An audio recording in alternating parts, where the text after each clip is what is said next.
Avropanın meteosat peyk məlumatların təhlilərinə əsasən xüsusilə də hazırda Qafqazın şimalında lokal xarakterli, lakin intensiv ekstratropik tipli siklon sisteminin aktiv inkişafı müşahidə edilir. Nəticədə Qafqazın şimal ərazilərində, Şimali Qafqazda yenidən şiddətli leysanların yağması ehtimalı var.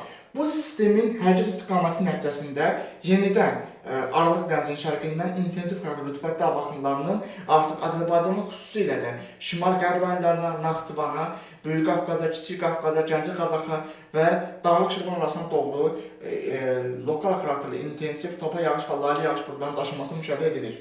Bu prosesin faktiki olaraq inkişafı onu göstərir ki, mart ayının 31-i axşam saatlarına qədər olan müddət ərzində Azərbaycanın Gəncə Qazax ərazisində, Naxçıvanda, Kiçik Qafqazda, yəni Daşkəsən, Gədəbəy, Kərbəzər, Şuşa, Laçın, Xankəndi, Zəngəzur, Zəngilan ərazisində, eyni zamanda Böyük Qafqazın Balaçan, Zaqatala, Şəki, Qaf, Oğuz, Qəbələ, Şimali, Şəmaq, Xızı, Quba, Qusar, Xaçmazda, eyni zamanda mərkəzi alanda və Cəlilabad asrada qısa müddətli yağış yağması, xüsusilə də Böyük Qafqazda, Gəncə Qazaxda və Böyük Qafqazın şimal-şərqində, Dağlıq Şirvan arasında isə bu yağışın lokal xarakterli şiddətli olması ehtimalı var. Nəticədə çaylarda sululuğun yenidən artması və lokal sel daşqın su basma hasarının artması ehtimalı var.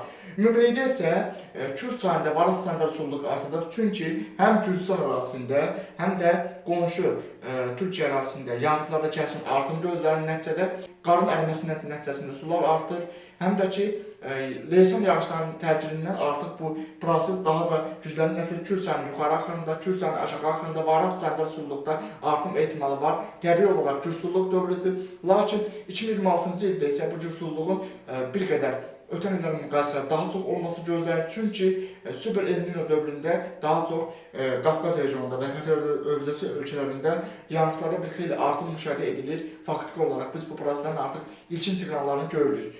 Yəni ümumilikdə mart ayının 31 axşama doğru, axşam saatlarına qədər Azərbaycan ərazisində arabir lokal qısa müddətli yağış yağması ehtimalı var. Lakin xüsusilə də artıq aprel ayının 1-2 ölçüsündə temperaturda artım gözlənilir. Ən isti temperatur aprel ayının 3-də olacaq.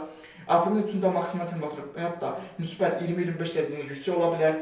Aprel ayının 4-dən 9-na qədər isə yenidən Azərbaycan arasında hava şəraitinin tez-tez dəyişilməsi üçün münbir şəraitinin yaranması gözlənilir. Bu barədə yenilənmiş məlumatların təhlilləri kanalda yayınlanacaq.